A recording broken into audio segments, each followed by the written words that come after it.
¿Por qué Noray? ¿Por qué Noray de ideas? Porque estamos en A Coruña y queríamos que lo que ocurra aquí tenga ecos fuera y que gente de toda España y de todo el mundo sepa que desde aquí se piensa, se reflexiona y también somos una cuna del conocimiento. Noray es es un guiño a nuestro puerto que está aquí a escasos metros, ¿no? El primer episodio que hicimos fue con Pedro Duque y con Sara García, que veíamos el puerto detrás, y se nos ocurrió que esta ciudad, como marinera que es, había que hacer un guiño al mar, y esos marineros que pasan o pasaban días, semanas, meses a mar abierto, en un lugar donde las ideas y los pensamientos flotan y fluyen.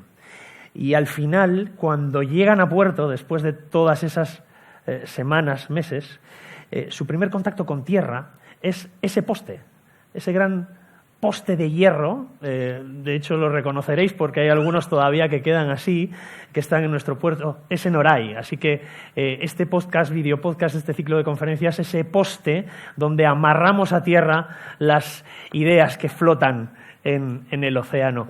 Así que hoy, sin más dilación, soltamos amarras con el paleoantropólogo Juan Luis Arzuaga.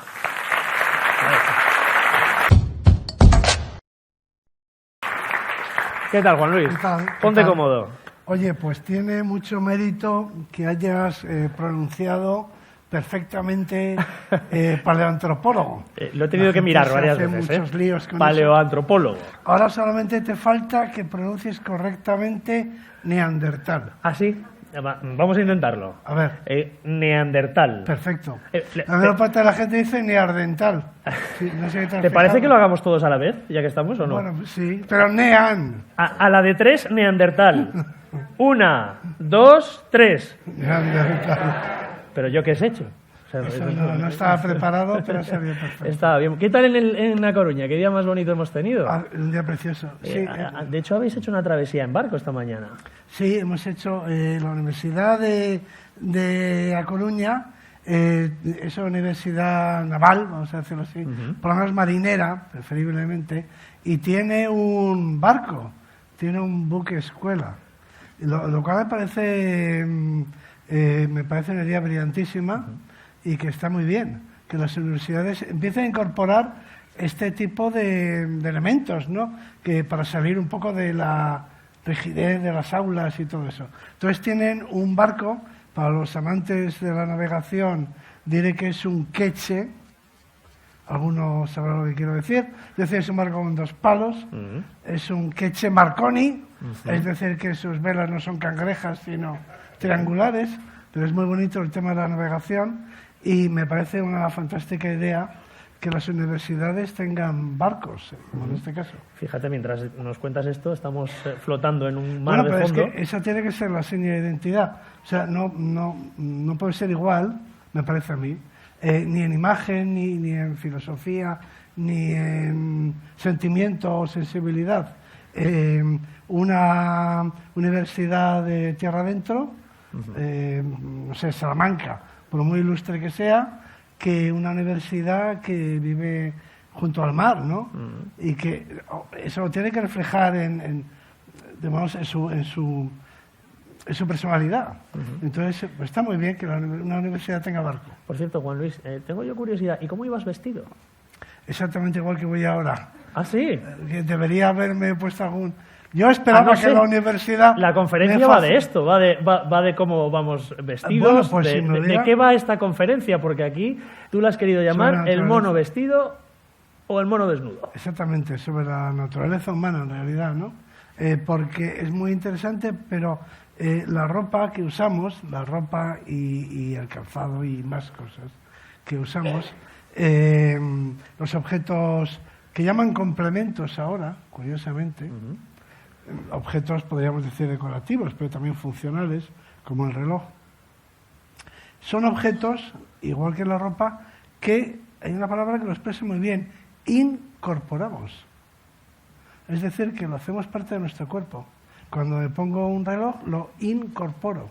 O sea, ya tengo una naturaleza que es al mismo tiempo biológica y cultural, porque estoy añadiendo a mi naturaleza biológica una segunda piel, una segunda naturaleza que es la que nos proporciona la cultura, ¿no? Y que está muy estudiada, además, que la estudiamos. De hecho, está perfectamente controlada. Esa incorporación, cuando empieza, ¿para qué nos empezamos a vestir? Bueno, pero yo te propongo que empecemos por el presente, Ah. que es como se hacen las cosas en biología, ¿no? Vamos, en ciencia en general.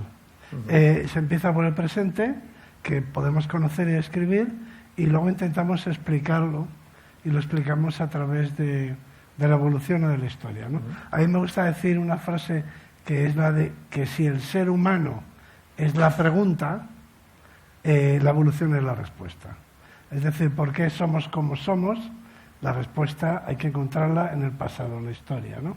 Entonces, eso vale para cualquier cuestión histórica, incluso para la propia geología o geografía, ¿no? El mundo es como es ahora. Hay volcanes donde hay volcanes y hay terremotos en determinadas zonas como resultado de procesos que vienen del pasado. Por eso las ciencias históricas, el valor que tienen es que explican el presente y predicen el futuro. Por lo tanto, son necesarias, son importantes, son imprescindibles para conocer el presente y el futuro. Entonces, en la naturaleza humana empecemos por el ser humano actual, ¿no?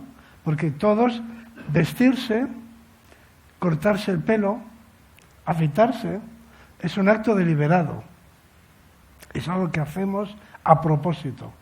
Es algo que hacemos queriendo. No es una cosa casual ni impuesta, ¿eh? Si llevas un uniforme, podríamos decir que eso te lo han impuesto, pero alguien también lo ha diseñado. O sea que siempre hay una intención. En las primeras cuentas es simbólico. Por lo tanto, es un lenguaje. Es un lenguaje que envía un mensaje que nosotros controlamos cada mañana, cuando nos miramos al espejo, cuando decidimos qué ropa nos ponemos para la ocasión de hoy. Estamos haciendo un acto deliberado de ver cómo queremos presentarnos ante los demás y qué mensaje queremos enviar referente a nuestra personalidad, ¿no? ¿Qué pasaría si todos los que estamos aquí fuésemos vestidos igual? Vestidos igual, con el mismo corte de pelo y afeitados o no afeitados igual. ¿Seríamos nuestra más imagen, o menos humanos? Si fuéramos vestidos igual sería muy raro. Si fuéramos desnudos, completamente desnudos, así de entrada, luego lo podemos matizar, pero podríamos decir que no somos simbólicos. Si hubiera una especie, o viajara a un planeta, y me encontrase con una especie que no incorpora ningún objeto a su cuerpo, diría que no es un ser. Esa especie no tiene lenguaje. Esa especie no tiene una mente simbólica. Esa especie no se comunica por medio de símbolos.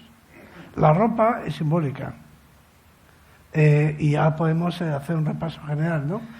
Viendo la ropa que lleva la gente en el planeta Tierra, pues puedes saber a qué país pertenece, qué religión profesa. Prácticamente puedes saberlo todo acerca de una persona. Pero porque uno se presenta frente a los demás con la apariencia que uno elige. Es una apariencia que busca emitir un mensaje, comunicarte. Que uno elige si está en una sociedad que permite elegir.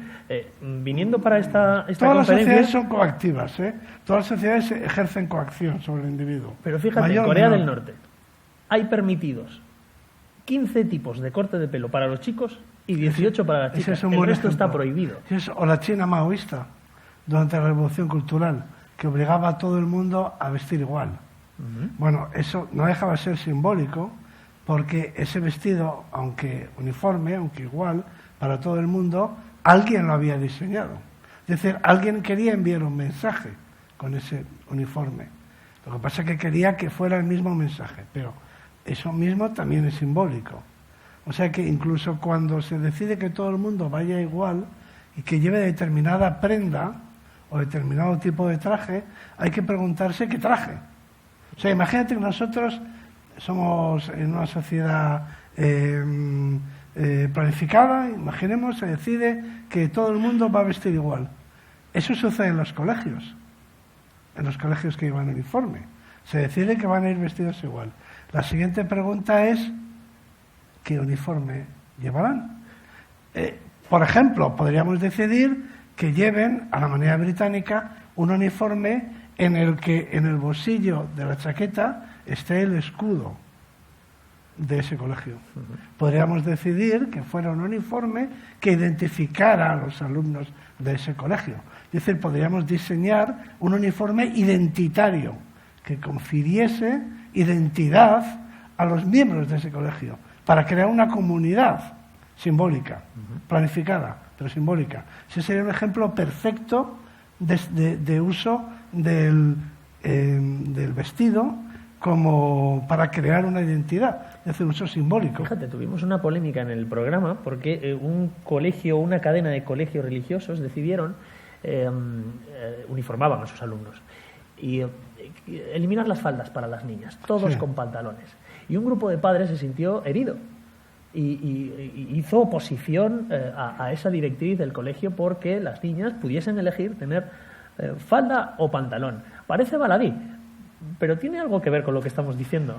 En cierto modo, sí, no lo sé, no es un tema que haya estudiado y los científicos no debemos hablar de temas que no hayamos estudiado. Y luego además no tengo una experiencia de niña para saber si es más cómodo o menos llevar falda. Es algo que yo no he vivido, no tengo una experiencia personal al respecto, ¿no? A lo mejor si fuera escocés la tendría, claro, la experiencia de la falda, pero siendo español no. Entonces no es un tema que yo pueda argumentar, puedo entrar en el... Pero igual sí nos da para apuntar la importancia del vestuario en el género. Eso sí, la importancia que se le da al vestuario, claro que sí.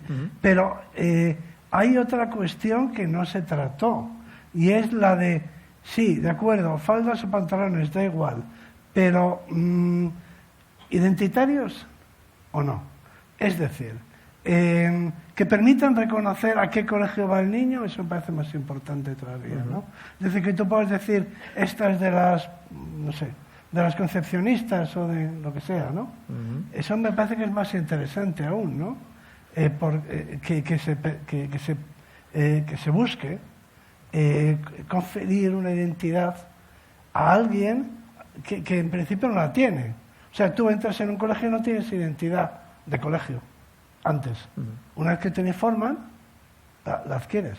De hecho, esto de los uniformes en las empresas causa cierta controversia entre sindicatos. Otra noticia, Virgin Atlantic, la compañía aérea, decidió libertad para sus empleados para elegir aquellos hombres que quisiesen llevar falda, pudiesen llevarla. Sí, me parece bien. Eso no tengo nada que decir al respecto, me parece bien. Pero en todo caso, vestidos de Virgin, ¿no? Ajá. O sea, que lo que no se discutía, me parecería más interesante si hubieran dicho, pueden ir de civil como quieran. Porque eso sería sorprendente, por varias razones. La primera, porque no sabríamos quién es la azafata o el azafato. Es decir, hay personas que tienen que llevar uniforme para que podamos identificarlas, porque si no las confundiríamos con los demás. Lo que quiero decir es que en todo esto del vestido hay elementos que son puramente biológicos. Y es un ejemplo perfecto de cómo se superponen sin competir nuestra naturaleza biológica y nuestra naturaleza cultural. Son como envolturas superpuestas una sobre la otra. Tenemos una doble capa.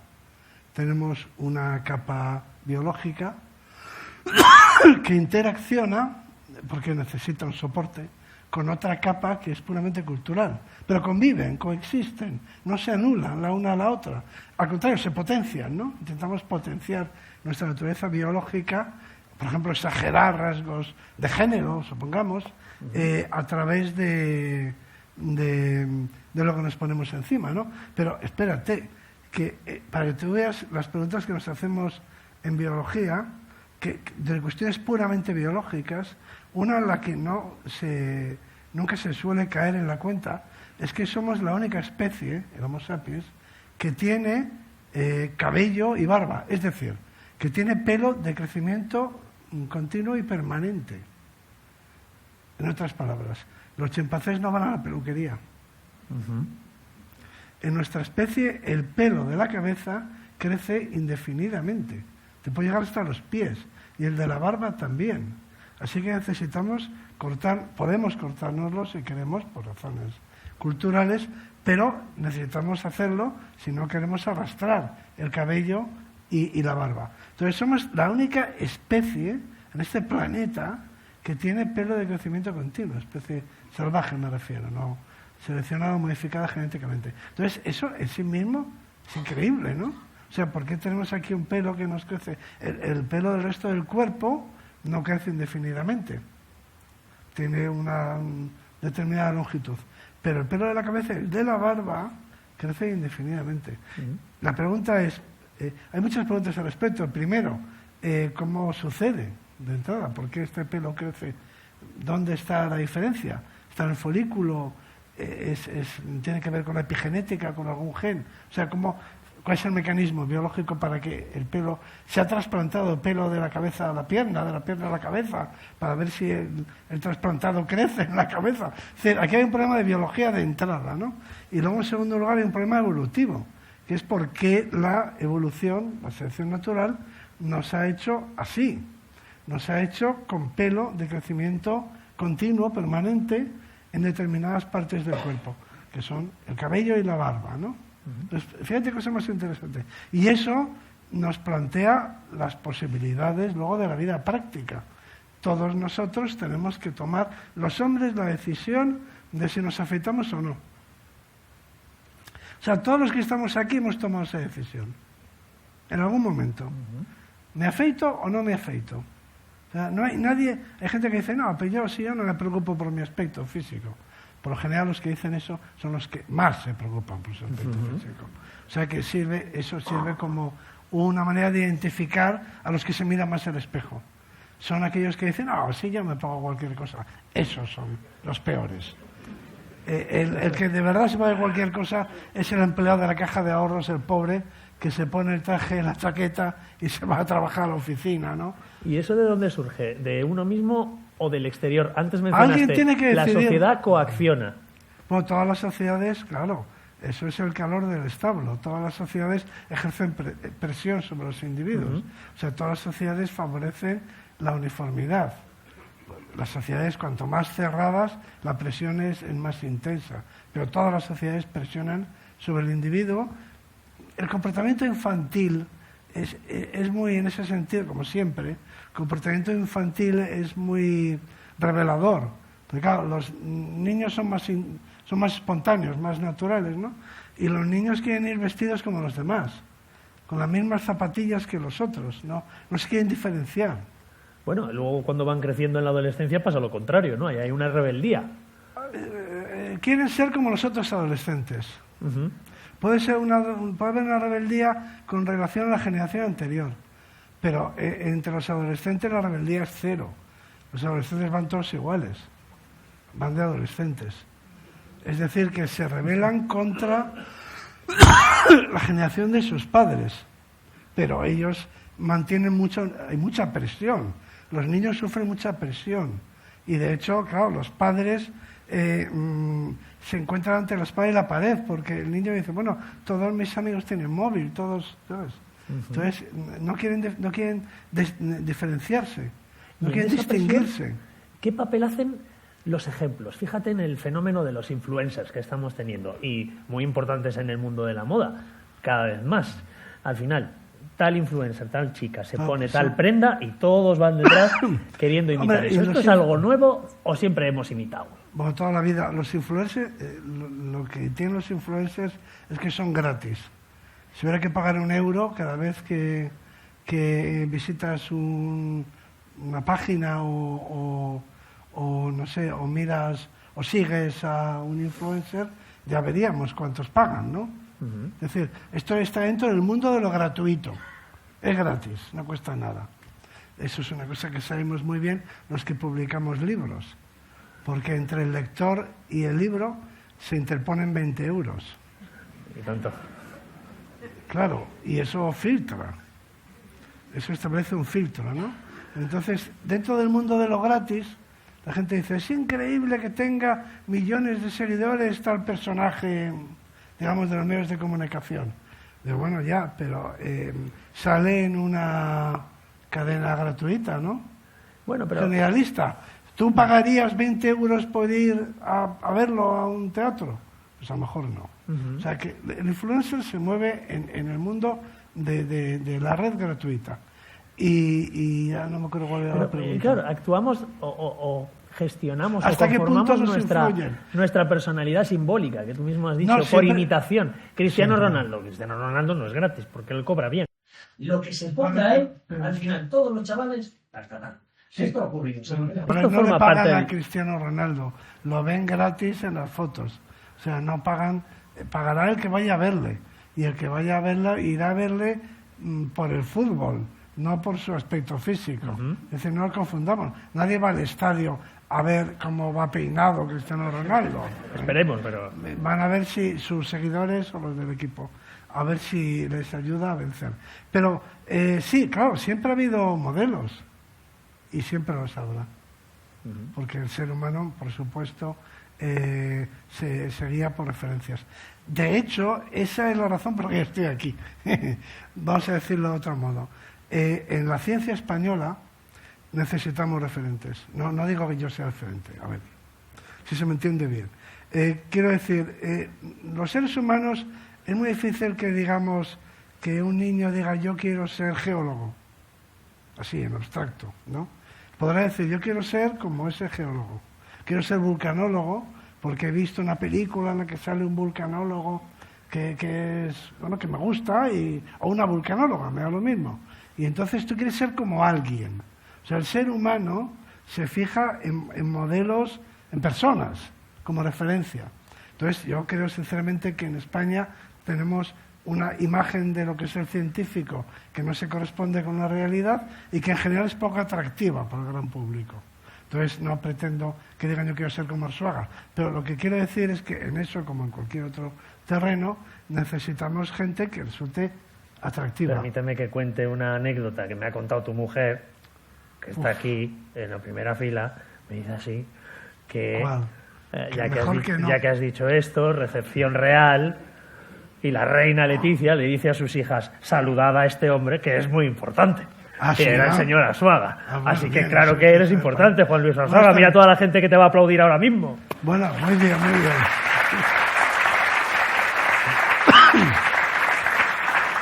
Lo agradezco. Pero efectivamente, todos los que somos científicos y tenemos alguna visibilidad, pues estamos dando una imagen de lo que es la profesión y el tipo de persona que es un científico, ¿no? A mí siempre me ha preocupado la imagen que tiene la ciencia en España por desconocimiento, por ignorancia, del científico como una persona rara, un señor raro, antes un señor, pero raro, ¿no? De esos que no se encerraban y no bajaban siempre cuento que se quedaban en el aula, no bajaban a jugar con los otros niños, porque se reían de ellos ya de pequeños, ¿no? O sea, alguien raro. Muy poco ¿Pero atractivo. ese eras tú? ¿El que se quedaba en el aula? Yo era el capitán del equipo del colegio. Ah. Pero yo era normal, en resumidas cuentas.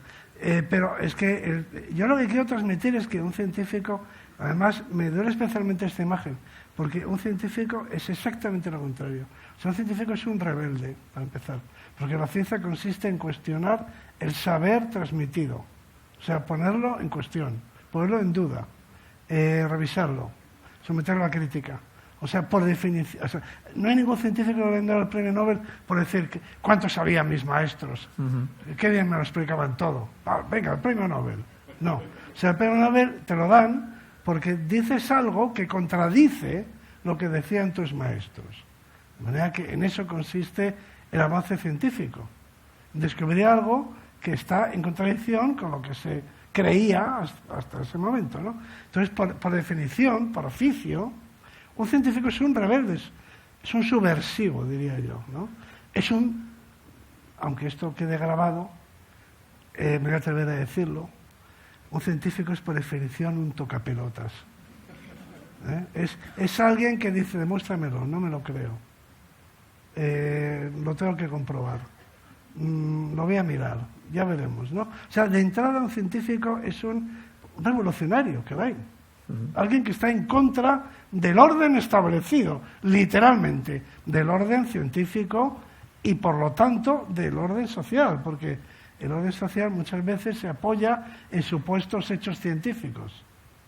Muchas ideologías, en el mundo de la antropología, por ejemplo, en el tema del racismo, había muchas ideologías que se apoyaban en supuestas verdades científicas acerca de la desigualdad de las razas, ¿no? Por poner un ejemplo. Como una ciencia a la carta que no existe. Bueno, y otras tantas, ¿no? Pero en todo caso, o con una visión de la historia, a lo mejor, que es falsa, la historia se manipula, ¿no? Desde el poder. Entonces, un científico, por definición, es un subversivo, porque va en contra del orden, definición de subversión. Alguien que lucha contra el orden establecido, eso es un científico. Alguien que está en contra del orden establecido. O por lo menos que no lo acepta sin más, sin comprobarlo, ¿no? Entonces, y además un científico, por supuesto, es un romántico, es un soñador, es un visionario, ¿no? A mí, cuando tengo una asignatura en primero de arqueología, tengo otra en geología, tengo varias, ¿no?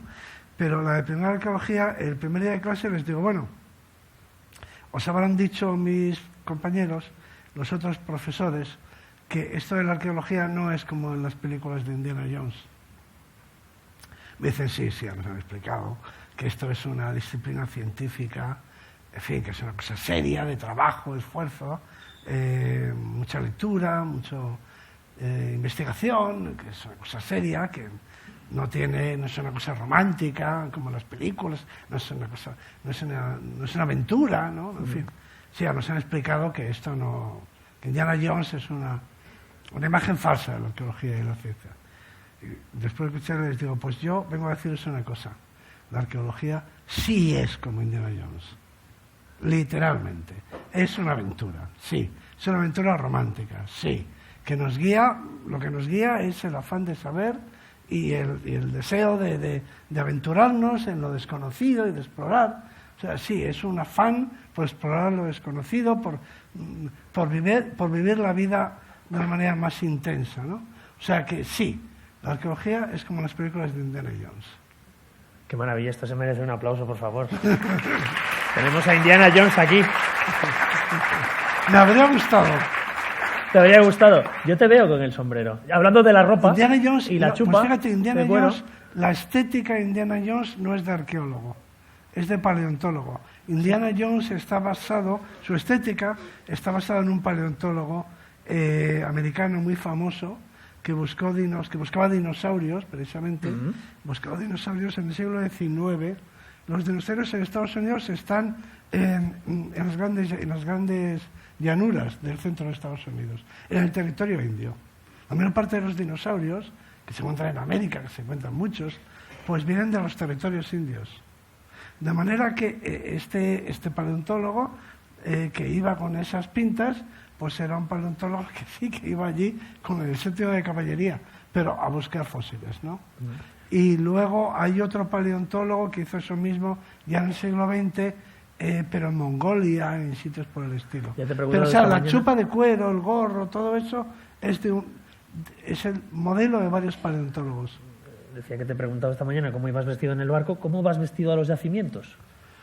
Pues los yacimientos se va cómodo y ahí no tiene... Pero yo, normalmente yo voy con un mono de espeleología, botas y un casco. Porque yo trabajo sobre todo en el interior del sistema kárstico. O sea que cuando yo te decía que la ciencia es una aventura, era verdad. O sea, yo mi oficina la tengo en el fondo de una sima. Qué maravilla. Y además es, como dijiste antes, tocar un poco el científico es el niño ese que tienes que decir, deja ya de preguntar. El de ¿y por qué? ¿Y por qué? ¿Y por qué? Ese que te va a decir, bueno, niño, cállate un rato.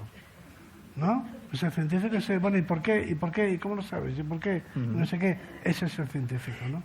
Y esto lo podemos trasladar un poco a la moda, ya que estamos hablando del mono vestido, del mono desnudo.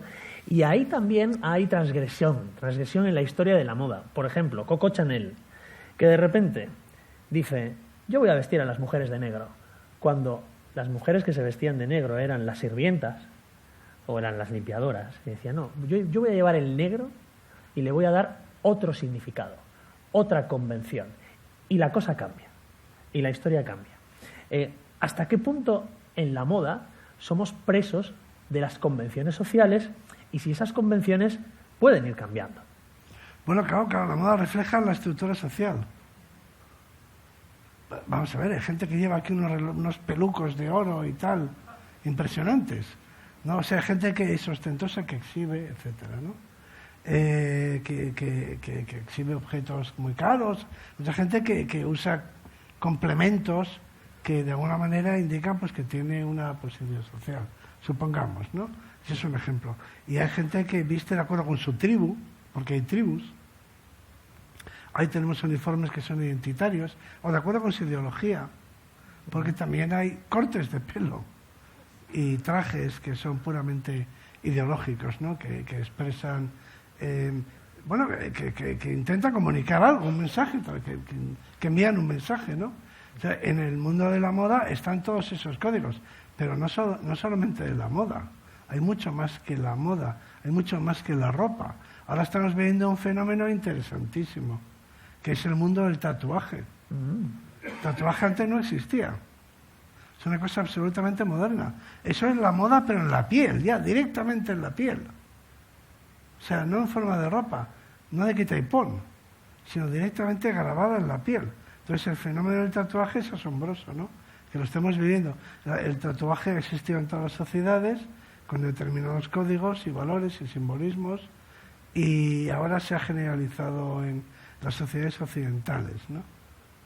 Habría que preguntarse por qué ahora y por qué el tatuaje, pero bueno, otras culturas pues se modifican, se deforman los lóbulos de la oreja, o en fin, toda la vida hemos intervenido nuestro cuerpo.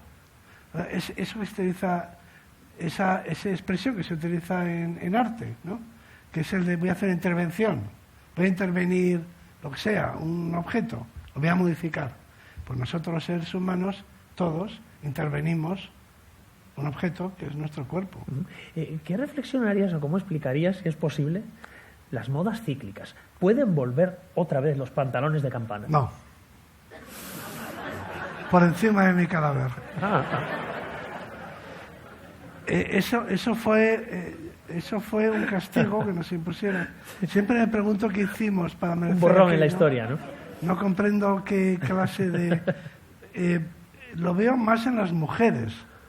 Para empezar, porque si llevan tacones, pues el pantalón campana, pues tiene ahí espacio, ¿no? Parece que se adapta a un zapato con tacones. Pero ¿por qué los hombres? ¿Por qué? Y aquellos jerseys por aquí, las mangas. Eso fue una época desgraciada, muy desgraciada, de la historia de la moda, que yo tuve que sufrir, claro, con resignación cristiana. Lo llevé fatal. Hay fotos, he destruido todas las que he podido, ¿eh? Tengo que decir que por destruirlas, pero mi madre las conserva algunas. Yo ya le he dicho que el día que no esté, esas fotos van a ser purificadas por el fuego. Ahí no te saliste de la línea, vamos, ahí no... ¿Pero quién se sale de la línea? Ah, bueno. No ha nacido que se salga de la línea. O sea, estamos todos condenados pues eso, a identificarnos con el resto, ¿no? Pero no, ese es un juego. A mí como lo que tiene de lúdico me gusta. O sea, como juego me gusta. Vamos a ir cambiando la moda. Me parece un juego divertido. Es un juego social, ¿no? Pero como cambia la música o como cambian los bailes, ¿no? Pues ahora vamos a cambiar de baile y ahora viene el charleston. Pues venga, vamos a aprender el charleston. Esa cosa que tiene de novedad, de creatividad. O sea, tiene un componente que es lúdico, que es bienvenido, que es estupendo, ¿no? Y luego hay modas afortunadas y desafortunadas. Lo que pasa es que eso no se sabe hasta que no pasan. Lo que a mí me da mucha curiosidad, que ya sé que quieres hablar del presente, pero si lo que nos duran ahora las modas duraban a los primeros sapiens. O sea, la cuestión esencial, desde luego con Homo sapiens sí, desde el principio, y con las otras especies no. Las pruebas son menores, de que tuviesen diseño, lo que se llama diseño. Entonces hay que ser muy preciso con las palabras aquí. Se utiliza hoy en día el término diseño para lo que antes se llamaba estilo. Entonces, dentro de lo que es el diseño, hay varios tipos de diseños. Hay un diseño que es industrial, un diseño que es digamos, de ingeniería. O sea, una herramienta tiene que funcionar. En ingeniería decimos que un barco tiene un buen diseño si el barco navega bien, si la hélice funciona bien. Un avión tiene un buen diseño si vuela. De manera que eso es lo que podríamos llamar la parte funcional. Un cuchillo tiene un buen diseño si corta. Simplemente. Un reloj tiene un buen diseño industrial, un buen diseño, digamos, de ingeniería, mecánico, si da bien la hora. Eso es el diseño. El diseño, digamos, y lo mismo en biología. Un animal tiene un buen diseño biológico si realiza muy bien, pues eso, su función, la que tenga que hacer. Pero a ese diseño puramente utilitario, práctico, se une lo que ahora se llama diseño y antes se llamaba estilo, que es ese añadido que no aporta nada a la utilidad del objeto, de la herramienta. O sea, tú puedes tener un cuchillo que corta perfectamente y luego el mango lo decoras o le das una forma. Eso no mejora la eficacia del cuchillo, ni siquiera permite agarrarlo mejor, no es más ergonómico. Es algo que le añades, un elemento simbólico que le añades, ¿no? Y eso está por todas partes. Nosotros, todo esto tiene diseño, todo esto tiene diseño. Tiene los dos diseños, tiene diseño y tiene estilo. Es decir, tiene diseño porque contiene agua y no se sale el agua, creo. Tiene diseño. Pero aparte de que funciona, de que es útil, es que además tiene estilo, que se decía antes. El diseño que se llama ahora. Tiene una estética, en este caso concreto, se busca una estética que eso está en función pues de la comunidad, de la sociedad a la que pertenece, que transmite determinados valores o ideas o identidades, lo que sea, ¿no? O sea, es un añadido. Entonces, si lo piensas por un momento, todo lo que nos ponemos y todo lo que usamos tiene las dos funciones.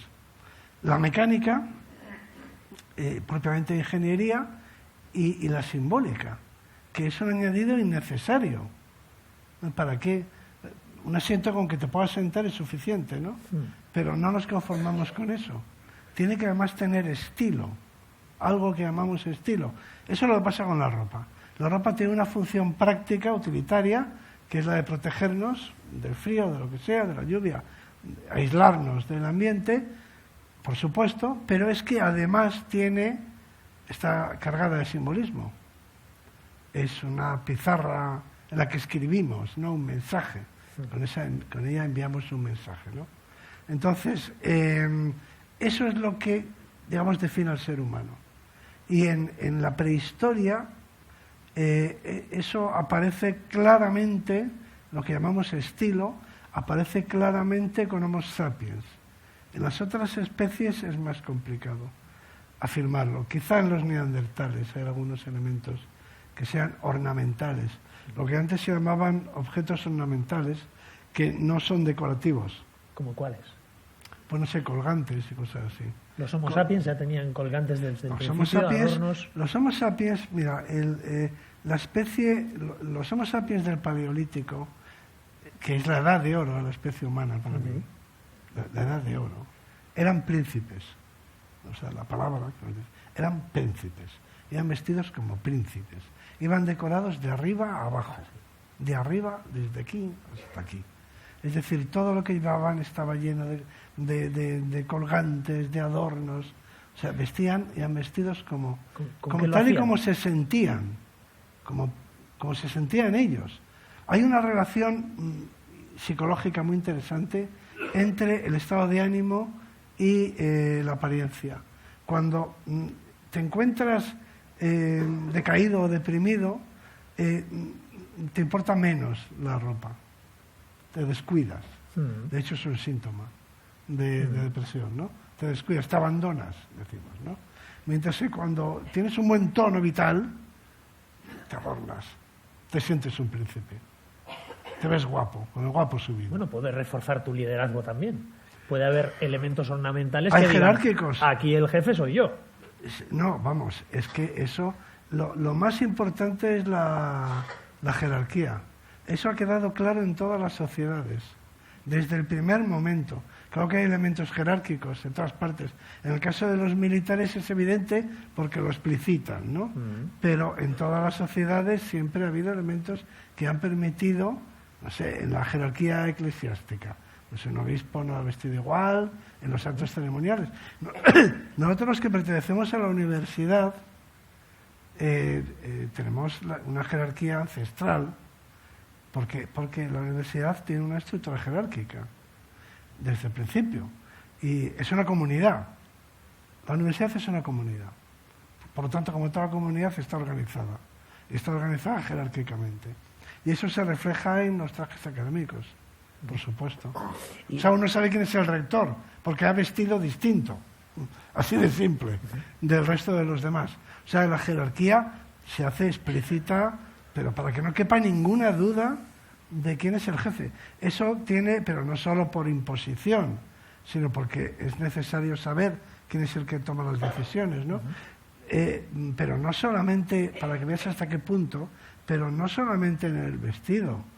¿Quién es el que tiene el despacho más grande de una empresa? ¿El becario? No parece. El jefe. ¿Y las mejores vistas? El jefe, ¿no? Es decir, manejamos la variable espacial muy bien, ¿no? O sea, el jefe tiene que tener el despacho más grande y mejor, en resumidas cuentas. ¿Y la jefa? Quiero decir, La cuando jefa, has dicho jefa. los Homo sapiens del Paleolítico eran príncipes, ¿y las mujeres? También, ¿La evolución es la misma en cuanto a la ornamentación personal? En el Paleolítico sí. O sea, cuando en la época de cazadores y recolectores eran príncipes y eran princesas. Es que esto lo quiero recalcar. ¿No veis una desigualdad ahí entre hombre y mujer? En el adorno, no, que yo sé, no se ha visto que exista una diferencia en ese tiempo, en el tiempo de Altamira, para entendernos.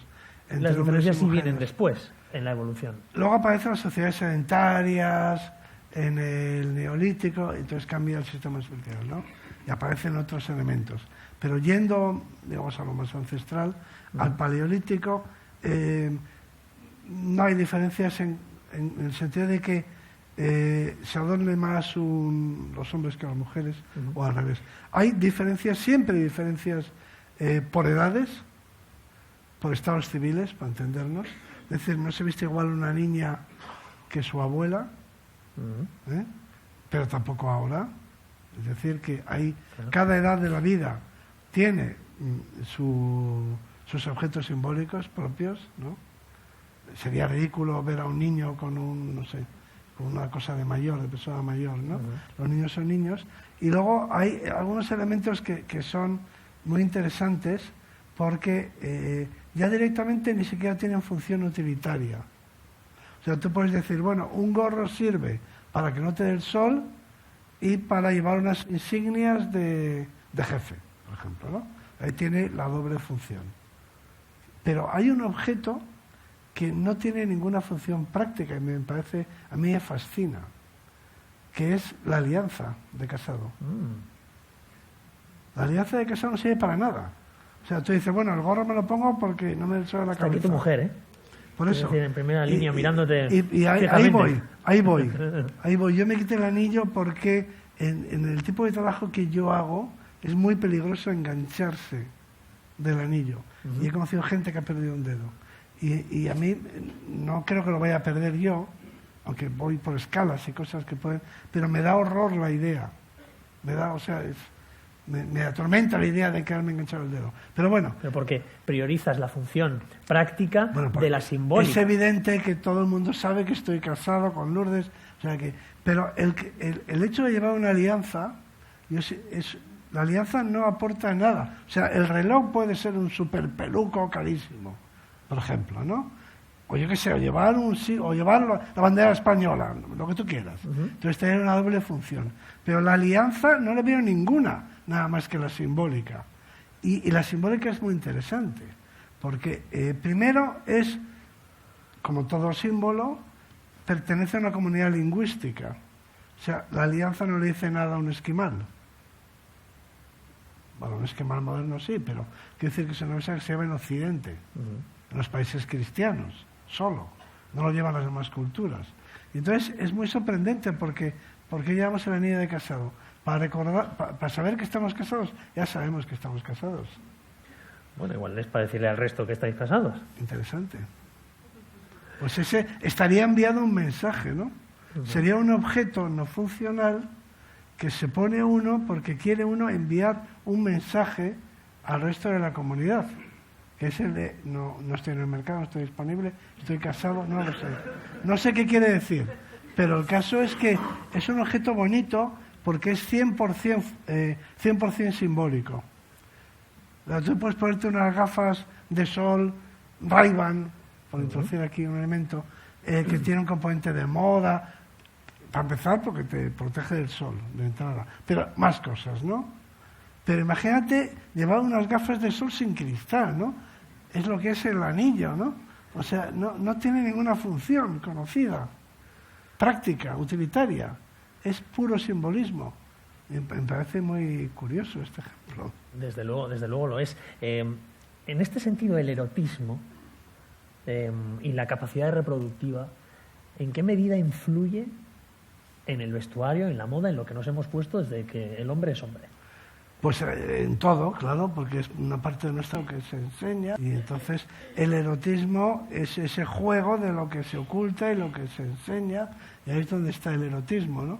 El erotismo, me gusta decir que el erotismo es al sexo lo que la gastronomía es a la comida, ¿no? O sea, quiere decir, hay una necesidad biológica, hay una pulsión biológica, pero el erotismo, como la gastronomía, consiste en la prolongación del placer, hacer que el placer dure más, sea más largo, y en fin, y sea más satisfactorio. Es decir, que cuando uno tiene hambre, pues quiere saciar el hambre, y eso es la comida, la satisfacción de una necesidad biológica.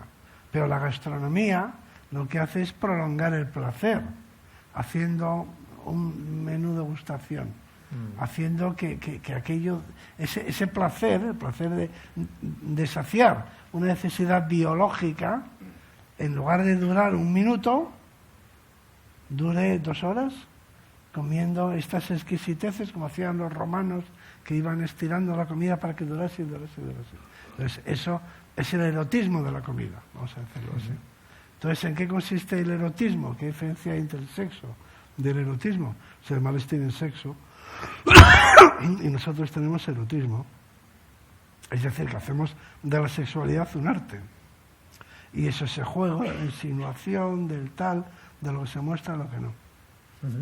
Llevamos ya más de 45 minutos, si no me equivoco, de conversación. O nos quedan 2 horas y media. Y aquí lo bonito, claro, o 3, lo realmente interesante es que los ciudadanos de A Coruña puedan preguntar al profesor don Juan Luis Arzuaga. Así que en este punto del No hay de Ideas abrimos el espacio de preguntas. Por favor, aquí le ven dispuesto a contestar. Yo contesto cualquier cosa. Cualquier cosa. O sea, no, porque como regla, quiero decir que es que la ciencia no debe eludir ninguna pregunta.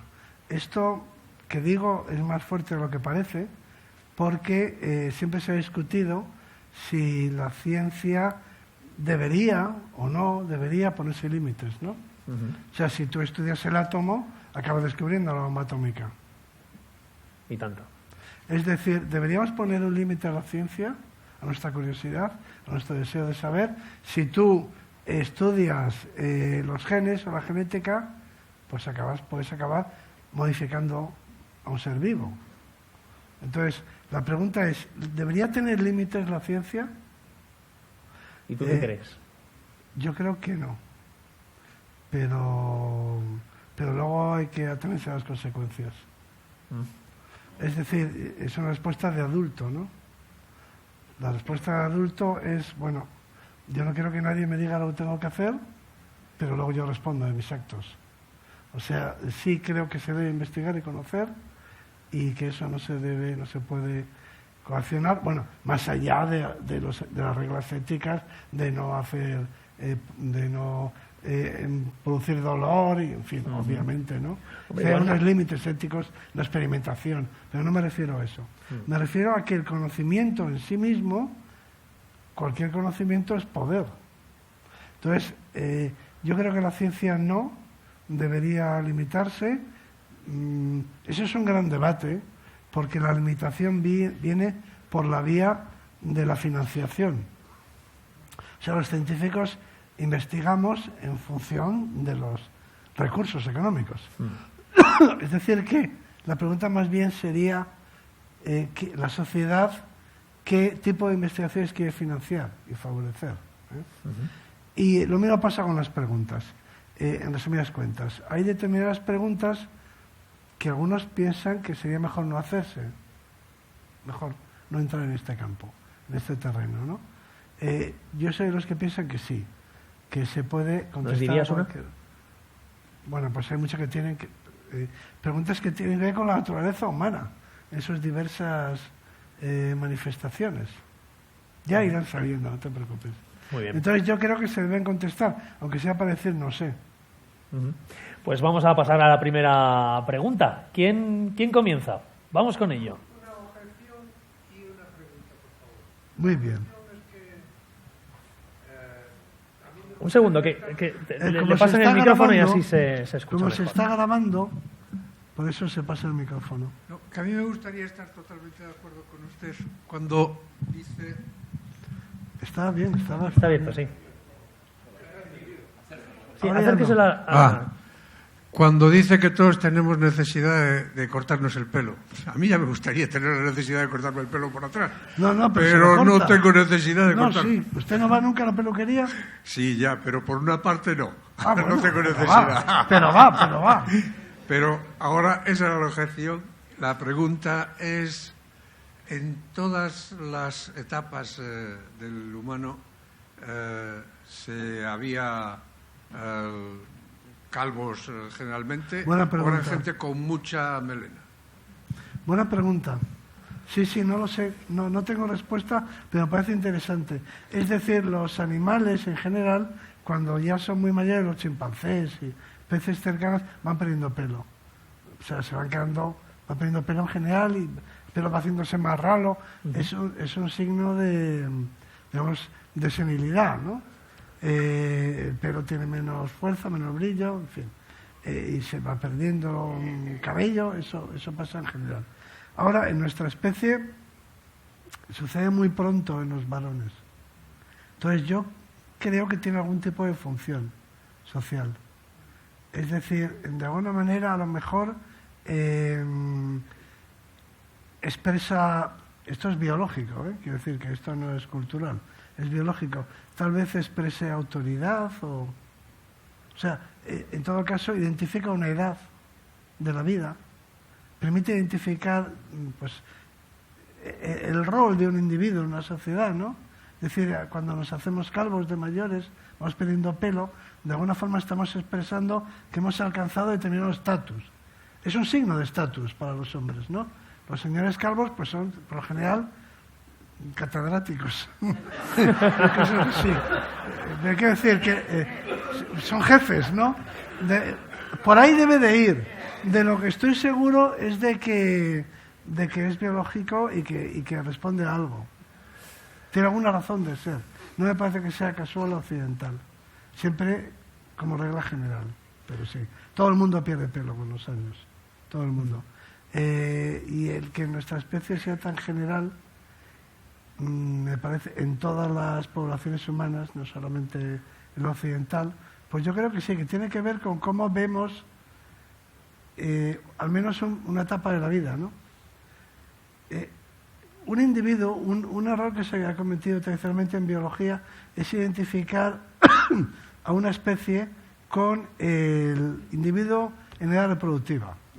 Decimos, por ejemplo, un caballo es esto, y ponemos un caballo o una yegua en su época fértil, pero un caballo también era, cuando nació también era caballo, y a lo largo del desarrollo también era caballo. Es como decir, poner una mariposa y decir, bueno, pues esta es la especie. Bueno, no, la oruga también era la especie, ¿no? Antes de la metamorfosis. Es decir, que la vida tiene etapas, y cuando se es niño, se tiene aspecto de niño, apariencia de niño. Cuando se es adolescente, de adolescente y demás, ¿no? Entonces es posible que sea un signo biológico, digamos, a partir de determinada edad, que podríamos llamar la edad de ser padre o la edad de ser abuelo, no sé, en el que la calvicie en los hombres pues represente eso, es un signo para identificar el lugar en la sociedad del individuo, o algo por el estilo.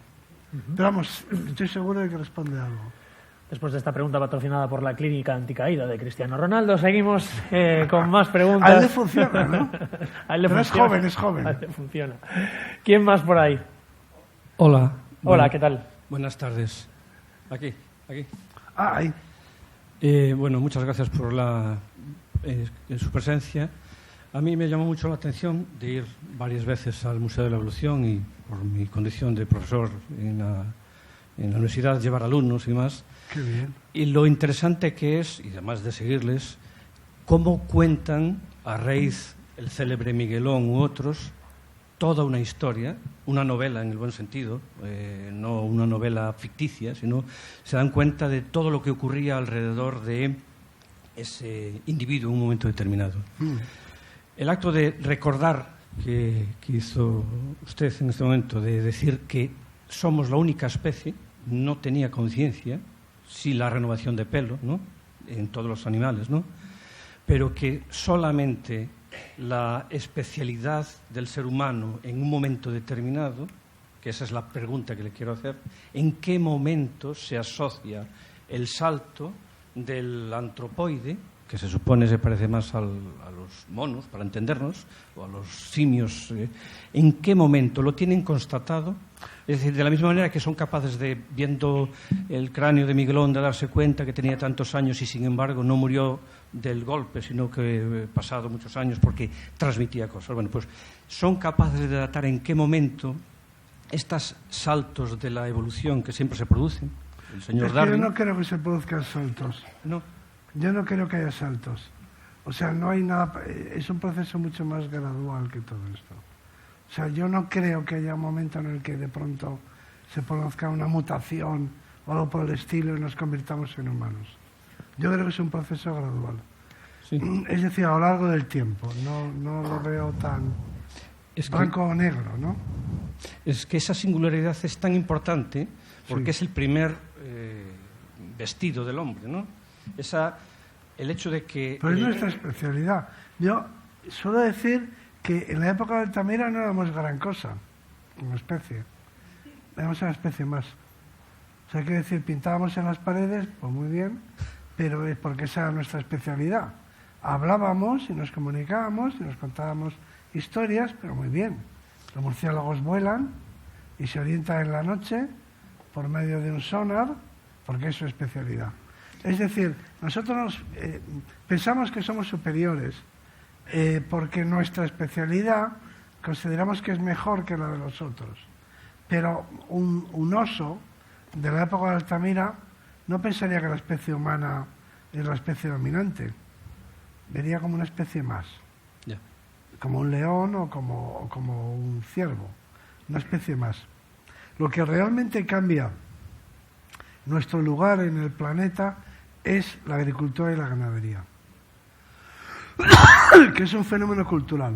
Es decir, lo que hace que transformemos el planeta, que nos lleva hasta la actualidad, es el descubrimiento de la agricultura y la ganadería. Sin embargo, yo... Vamos a darle la oportunidad a alguna otra pregunta. No, solo una pregunta más, si me permite. Es la toma de conciencia individual del hecho de que un ser vivo tiene que lidiar con el problema de que le crece el pelo. Y lo que significa que qué hace con él. Es simplemente en ese sentido. ¿En qué momento descubrieron? No, en qué momento no. Lo importante que es, a lo mejor no lo digo bien, mutación, salto, en qué momento tienes obligatoriamente que darte cuenta que, como explicaste, te arrastra la barba. Yo creo que es al revés. Esto del pelo y de la barba es un problema muy importante para los paleoartistas. Porque los paleoartistas me preguntan, ¿los neandertales tenían pelo largo? Que no es lo mismo poner un neandertal con un pelo de chimpancé, es decir, con un pelo que no crece, que ponerle bucles. ¿Tenían barba? A ver. Entonces, claro, de eso no tenemos registro fósil. Pero ahora os adelantaré la que yo creo que es la explicación del cabello y de la barba. Es decir, cuál es su función. Y quizá os sorprenda. A mí me parece que el cabello existe para ser arreglado. Es decir, es una pizarra para escribir en él. O sea, el cabello nos da la posibilidad de comunicarnos a través de él. Gracias al cabello podemos expresar muchas cosas. Y lo mismo sucede con la barba. Es decir, ¿cuál es su función? Pues que permiten comunicarse. Es decir, podemos modificarlo y alterarlo de acuerdo con nuestros códigos y enviar un mensaje. De eso me di cuenta yo en la pandemia. ¿Recuerdas que fue las peluquerías uno de los servicios esenciales? Nosotros presentábamos en Televisión Española, me tuve que cortar yo el pelo. Impresionante. Vamos. Impresionante. ¿Quién decidió eso? ¿Quién tomó esa decisión? Alguien en el gobierno, pero... No, ¿en qué gobierno? Yo, yo seguía, durante la pandemia, yo leía la prensa italiana. Porque todo lo que pasaba en Italia pasaba en España a los 15 días. Es decir, seguíamos, copiábamos, la gente pensaba que eran ocurrencias de nuestro gobierno. Que no iba con nosotros. De nuestro gobierno. No, que va. Yo lo había leído 15 días antes ya, en la República, en Roma, ¿no? Entonces íbamos reproduciendo un modelo que se iba extendiendo por Europa. Entonces no fue idea nuestra, también nos vino de Italia. A lo mejor está ahí la explicación, ¿no? Que los italianos consideraron que si hay que morirse, pues uno se muere, pero arreglado, ¿no? Más preguntas por allí.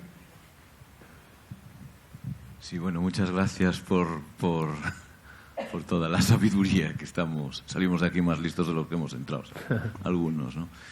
Desde la ignorancia más absoluta, yo cuando voy a un museo de ciencias naturales o empiezo a ver los fósiles y empiezo a mirar en estos términos de tiempo, desde cuando pues, aparece la primera célula y cómo esa célula se va combinando y va produciendo las diferentes especies, digo yo, pues esto ha sido vertiginoso, o sea, quiero decir, hombre, la impresión es que no da tiempo a que... 4.000 millones de años, ¿te parece? Pero realmente es tanto, quiero decir, para producir un águila o para... 4.000 millones de años se te hace poco. Para llegar al nivel de sofisticación de ciertas especies, sí. Pero no está mal, ¿eh? No está mal, pero... millones de años, en fin, yo lo veo. Tú lo ves acelerado. Lo veo acelerado. No. Es que es mucho cambio, es mucha mutación. O sea, desde una especie de cosas y de agrupación de células, sí, que después se llegue al águila imperial, la Tierra tiene yo no lo acabo de ver, ¿eh? No, que no. ¿Que eres creacionista o algo así? No, en absoluto, pero por supuesto que no, pero es que yo creo que, mira, yo siempre digo que, en broma, esto de que la corrupción, ¿no?, ha hecho que las cifras, ¿no?, que se manejan se valoren de otro modo. Por ejemplo, yo me acuerdo de la época en la que quebraba una caja de ahorros, pues no pasa nada, ponemos 20.000 millones y lo arreglamos, ¿no? Del contribuyente, en la época aquella que hubo que rescatar. Pues de la crisis, sí. En la crisis. Que hubo que rescatar a la banca, no sé si fueron 60.000 millones los que nos gastamos. En algunas cajas 25.000, esas cifras, ¿no? Entonces yo llegaba a clase y decía, el universo tiene 14.000 millones de años. Y decían, vaya mierda. Acababan de ver en la tele que habíamos rescatado una caja por 20.000 millones de euros, o sea, los 14.000 millones de años del universo les parecía, o sea, había distorsionado nuestra percepción. En defensa de nuestro preguntador, él creo que comparaba... Vale, parece 4.000 millones, si es lo que cobra Ronaldo, ¿no? Lo que claro, dices, muy presente, por cierto, en esta conferencia. 4.000 millones de años, dice, porque es tontería, ¿no? Pero él comparaba el desarrollo de un águila imperial, si no he escuchado mal, con el del ser humano. Y a partir de ahí hay grandes diferencias en cuanto al tiempo. Entiendo que por ahí va la pregunta. No entre la primera célula y el águila, porque es que tiene un concepto del águila imperial que yo creo que tenemos que modificar. No está nada mal ser águila imperial. Ah, ya. O ser delfín. Tiene mucha amiga. Ese delfín es que Esa parte de la idea de que las demás especies no han evolucionado, que es la primera idea que hay que combatir, ¿no? A mí la gente me pregunta, bueno, ¿y por qué los monos? Dice la gente, ¿por qué los monos no han evolucionado? Yo digo, bueno, claro que han evolucionado para ser monos. Claro, no todo el mundo tiene la obligación de ser humano. Dice, los delfines han evolucionado, yo lo creo, para ser delfines, para ser mejores delfines cada vez, ¿no? Entonces, ¿el águila ha evolucionado? Pues ya lo creo. A ver, ¿quién sale por ahí volando ahora? De aquí, ¿no? O sea, que es que el águila no tiene obligación de convertirse en un ser humano. Entonces, ha evolucionado y mucho para ser águila. Que no es nada fácil. Es más, hay un viejo problema en biología que es el de la complejidad, medir el nivel de complejidad. Entonces, todo el mundo está de acuerdo en que un animal, por ejemplo, es más complejo que una bacteria. Porque un animal está compuesto de muchas células. Y cada célula, a su vez, está compuesta de bacterias. O sea que son como las matrioscas, ¿no? Las muñecas rusas. Pero no existe ninguna variable para comparar, por ejemplo, un delfín con un humano. ¿Cuál es la variable que mide cuál es más complejo? Bueno, que nosotros pensamos, ¿no? Y ellos nadan. Entonces, ¿por qué pensar va a ser mejor que nadar?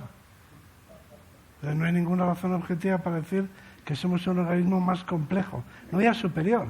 Sí, o sea, somos mejores que ellos en nuestra especialidad, claro, faltaría más, ¿no? Pero para un delfín somos muy incompetentes nadando, ¿no? O sea, que es que no hay ninguna variable objetiva que permita decir que nosotros somos superiores a un águila. Hay variables que dependen de que nosotros medimos las especies por su grado de humanidad. Entonces, pues, claro, por su grado de humanidad, pues un águila no, está muy lejos. Pero ¿es eso una medida objetiva no es una medida tramposa? Es decir, voy a medir aquí el grado de inteligencia de la gente en función de lo que se parezca a mí. Pues no es objetivo, ¿no? Desde luego, lo que sí es objetivo es que esto ha ganado mucho más desde que está preguntando la gente. ¿Quién más pregunta? ¿Tenemos más por allí? Hay preguntas, yo tengo que decir que, perdón, rector, que es el siguiente, por supuesto, pero que la gente se considera que la gente niega las preguntas elementales, como por ejemplo, ¿por qué las mujeres vomitan durante los primeros meses del embarazo?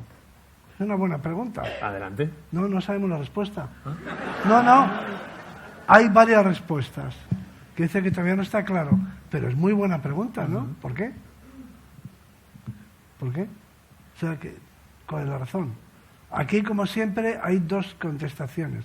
Una fisiológica, pues porque determinadas moléculas en sangre producen este tipo de reacción, y la otra porque la selección natural se suele decir como explicación que vomitan porque consumen determinados alimentos que en un ambiente natural, o sea, alimentos que contienen algunas moléculas que si nos alimentásemos de plantas silvestres o de animales silvestres podrían perjudicar al feto.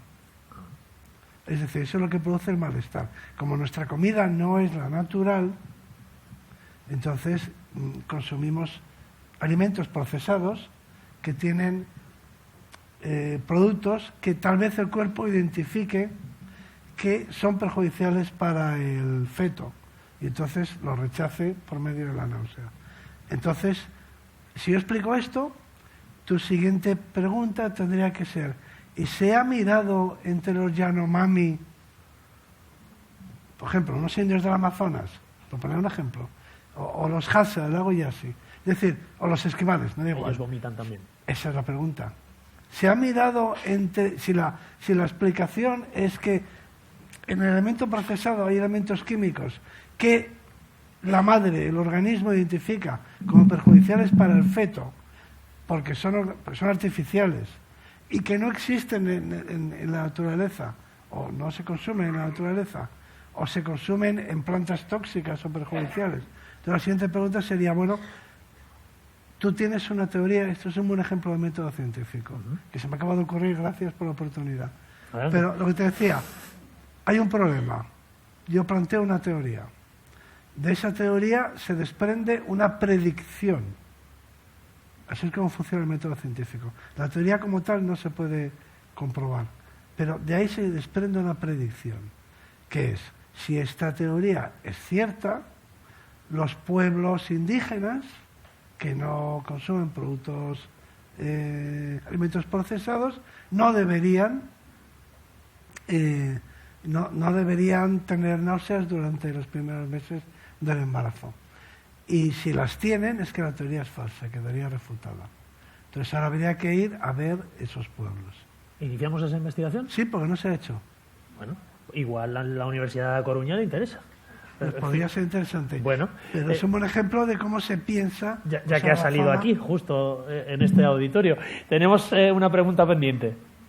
Buenas. O nuestras abuelas, que comían berzas, quiero decir. O sea, se vomita. Los primeros meses del embarazo, en la actualidad, con nuestro tipo de alimentación, se llevan peor.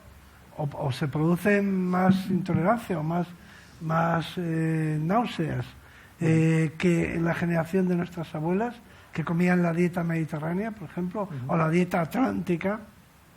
Aprovecho para decir que ahora hay un gran debate en el mundo de la nutrición entre la dieta atlántica y la mediterránea. ¿Cuál es más saludable? Hombre, mejor siempre lo de aquí. La atlántica. Claro, vamos a ver. Yo cuando vengo aquí a Galicia suelo decir que la atlántica, pero luego cuando voy a Murcia... Adelante. Buenas tardes.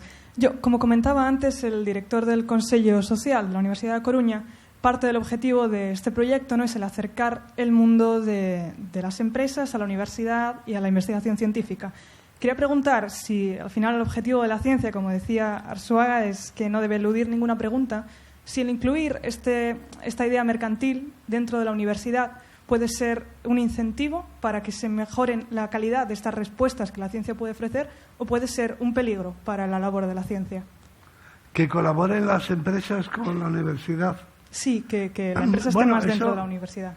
Vamos a ver, es inevitable en el mejor de los mundos posibles, ¿no?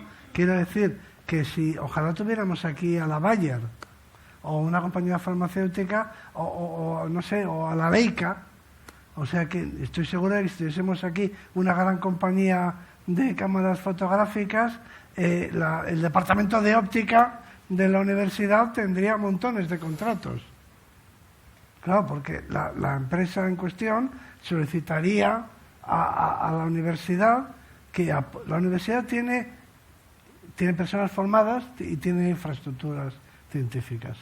Entonces, a las empresas les resulta útil, un buen negocio, disponer de esos recursos humanos y materiales.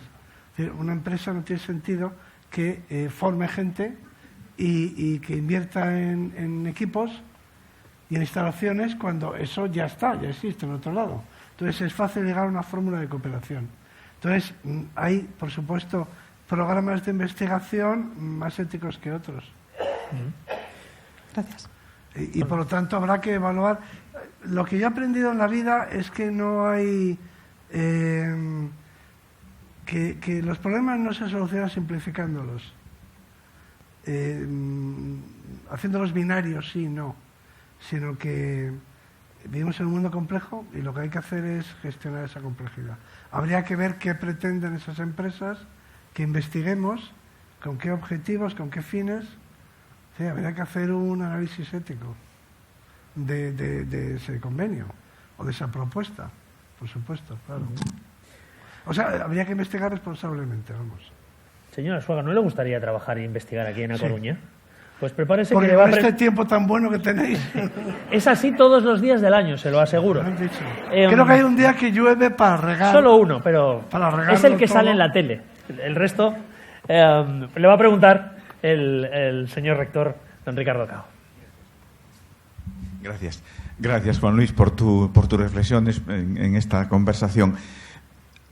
Quería preguntarte sobre algo que he observado. A mí me ocurre, me imagino que quizás a muchas personas también le pueda ocurrir, y para saber pues cuál es tu opinión, posible respuesta o hipótesis. Yo soy alguien que suelo conocer bastante, o me da la impresión de que suelo conocer o reconocer bastante cuando me topo con alguien y digo, esta persona la conozco. No siempre, claro, eso es muy relativo, porque evidentemente los que no me dé cuenta, pues no estaré reflexionando que no los conozco. Por cierto, desde que soy rector ya me ocurre menos, porque hay gente que sí incluso me saluda y digo yo, ¿y de qué me conoce? Pero en mi época pasada, hasta hace 3 meses, realmente creo que era capaz de saber que los conocía, saber su nombre a veces, o saber de qué los conocía. Por ejemplo, pues, sí, le he dado clase en el grado de Ciencia de Datos hace un par de años, pero no recuerdo su nombre. Pero cuando sabía que conocía a alguien y realmente no sabía por qué, el 80% de los casos eran personas que cuando luego reflexionaba y con calma utilizaban uniforme. Era pues un dependiente de una farmacia o un cajero o una cajera de un supermercado. Hay algo en los uniformes que nos, digamos que nos, no sé si incapacite, pero que nos haga más difícil reconocer a las personas que no conocemos mucho, pero que sí sabemos que de algo los conocemos. Bueno, tú necesitas un psicoanalista, más que un paleontólogo, ¿no? Pero está bien, está bien. Bueno, por lo que me has contado, así públicamente, yo creo que podemos abstraer algunos rasgos de tu mente. Pues yo creo, me imagino que la gente que tiene uniforme, como nos fijamos, como los identifica el uniforme, no nos fijamos tanto en sus rasgos individuales, ¿no? Porque los etiquetamos como, no sé, farmacéutico o lo que sea. Entonces no necesitamos... Pero yo soy un incompetente para el tema del reconocimiento de imágenes, absoluto. A mí me cambias un detalle mínimo y ya no reconozco a una persona. O sea que a mí me cuesta.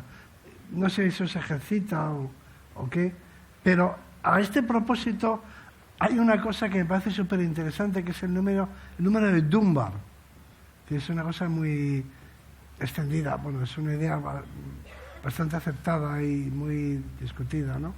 Robin Dunbar es un primatólogo inglés que conocimos cuando estuvimos en Cambridge, por cierto, Lourdes, y que trabajaba allí y que elaboró el número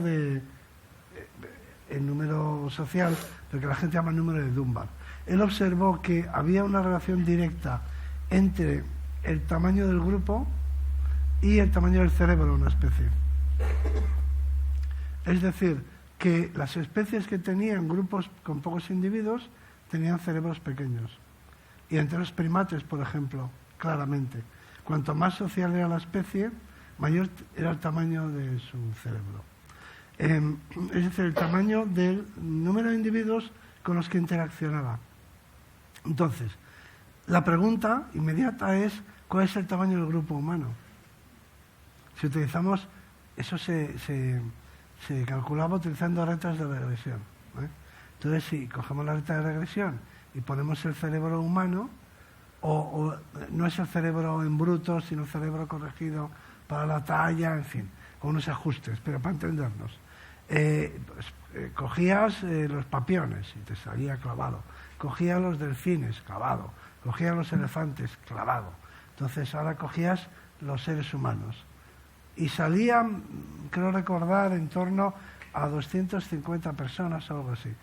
Y dicen que, otros estudios, dicen que es el número de personas que podemos almacenar información actualizada en la cabeza. O sea, no recuerdo exactamente la cifra, pero entre 200 y 300, porque hay variación según los estudios, pero pongamos 250, que es el número de personas que podemos saber en cada momento dónde están y lo que hacen. Nadie tiene en la cabeza 5.000 personas. Podés tener una ficha de uno que conociste en la mili, pero no sabes dónde está ahora ni lo que hace ahora. O sea, tu círculo familiar, social y profesional, que es el mundo de las personas con las que interaccionas y con las que tienes, de las que necesitas información actualizada. Pero no por cuestiones puramente, digamos, desinteresadas. Lo que tienes que saber es con quién está en cada momento. Porque el juego social es un juego muy complicado. Porque el medio social es muy volátil. Dos enemigos tuyos de pronto se convierten en amigos. Porque se unen, les une su común odio hacia tu persona. Una persona que te parecía una aliada fiel, de pronto te traiciona. Porque sirve a los intereses de otro. Entonces, para jugar el juego social, hace falta un cerebro muy grande. Porque el cerebro, básicamente, es social. Y el cerebro, sobre todo, procesa información social. Está todo el tiempo procesando, digo en especies sociales, ¿eh? El cerebro está continuamente procesando información social. Y eso, información social, es quién está con quién. Eso se puede ver en una mesa, quién se sienta con quién, en una excavación, por ejemplo, que es un experimento social perfecto. Uno puede saber quién está con quién haciendo la foto del comedor. Porque todo el mundo se sienta con alguien a propósito, que es, digamos, la persona más cercana, vamos a decirlo. Amistad, amor, lo que sea, ¿no? Interés, da igual. Pero tú, para jugar el juego social y para sobrevivir en el medio social, los animales sociales, donde realmente nos jugamos la vida, no es ahí fuera, es dentro del grupo, en el interior del grupo. Ahí es donde se produce la verdadera competencia social. Entonces, tú necesitas saber exactamente dónde está cada uno en cada momento, porque es muy volátil esa información. Tú necesitas saber quién está con quién en cada momento. En una organización, pues como la que conoce Antonio Abril, lo mismo que en un departamento de paleontología, no nos engañemos. Hay que saber quién está con quién en cada momento, porque hay decisiones colectivas que se toman y eso afecta a otras personas. O sea, tú necesitas, para sobrevivir en el medio social, y ahora no se muere nadie, pero en la prehistoria era vida o muerte. ¿Y eso va a ser siempre así, Juan Luis? Hemos hablado mucho Nos pasamos la vida procesando presente, información social. Hemos hablado del pasado, del presente. En este video podcast de Noray de Ideas hablamos mucho de inteligencia artificial. Sabes que aquí en Coruña está ya el organismo que lo regula. También de eso. Y me gustaría, casi para terminar que si eso va a ser siempre así, sí, mientras tengamos el mismo cerebro. ¿Qué futuro nos espera? Todo esto de la inteligencia artificial que está revolucionando, al final esto va a tener efectos en la creatividad del ser humano, en la conciencia simbólica de la que tanto hemos hablado en esta conferencia, en cómo nos vestimos, cómo hacemos, cómo nos relacionamos. Pues todo mira, esto, hay un antes y un después de todo lo que está ocurriendo. Siempre hay un antes y un después. Siempre hay un antes y un después. O sea que en eso no hay ninguna novedad. Siempre ha habido un antes y un después. Eso seguro. Eso seguro. ¿Qué futuro nos espera? Bueno, tengo dos respuestas, ¿no? Una vez estaba yo resulta que en la ciudad de Las Palmas hay una calle que se llama Triana, yo no tenía ni idea.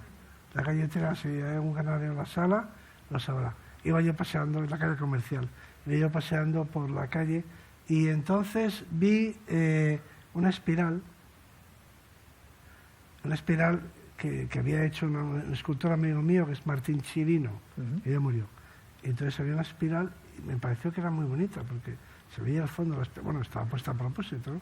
Se veía al fondo la espiral, entonces yo fui allí como atraído por la espiral. La espiral me absorbió, ¿no? Digamos, tiró de mí. Entonces yo, obediente, ¿no? Fui, y porque no me interesaban las zapaterías y eso, fui siguiendo la espiral como si la espiral me llamara. Es bonita esta historia, ¿verdad? Y tanto. Bueno, entonces yo avanzaba hacia el final de la espiral y dentro de la espiral, casualmente, detrás había un anuncio municipal de estos, una cosa municipal, una pantalla de estas municipales, ¿no? Y entonces era un anuncio, pero casualmente, o no, estaba dentro, en el ojo de la espiral, que me había atraído y dirigido en esa dirección. Entonces miré lo que ponía, porque se veía un texto de la vuelta a la espiral y vi, era un anuncio de Las Palmas, sobre la ciudad, un anuncio municipal, y decía, la mejor manera de predecir el futuro es construyéndolo. La mejor manera de adivinar cómo va a ser el futuro es haciéndolo tú. Ese es el mensaje. El mensaje es, ¿tú quieres saber cómo va a ser el futuro? Hazlo tú. Así será como tú quieres que sea. Es decir, si tú piensas que el futuro es una cosa que hacen, es un producto que fabrican en algún lugar remoto y que luego con él te viene encima y te aplasta, no piensas participar en eso, tiene sentido que preguntes. En esos sitios donde elaboran el futuro, ¿qué destino me han asignado a mí? Pero si tú lo ves de otra forma y dices, es que yo pienso construir el futuro, ¿no? En ese sentido, la pregunta es otra. La pregunta es, ¿cómo piensas hacer el futuro? Porque si lo vas a hacer tú, me gustaría saber qué has pensado acerca de cómo vas a construir el futuro. ¿Sabes, Juan Luis? Creo que lo que ha ocurrido hoy aquí construye futuro. Seguro. Y tú has contribuido a ello. Sabemos qué regalarte. Un pantalón de campana.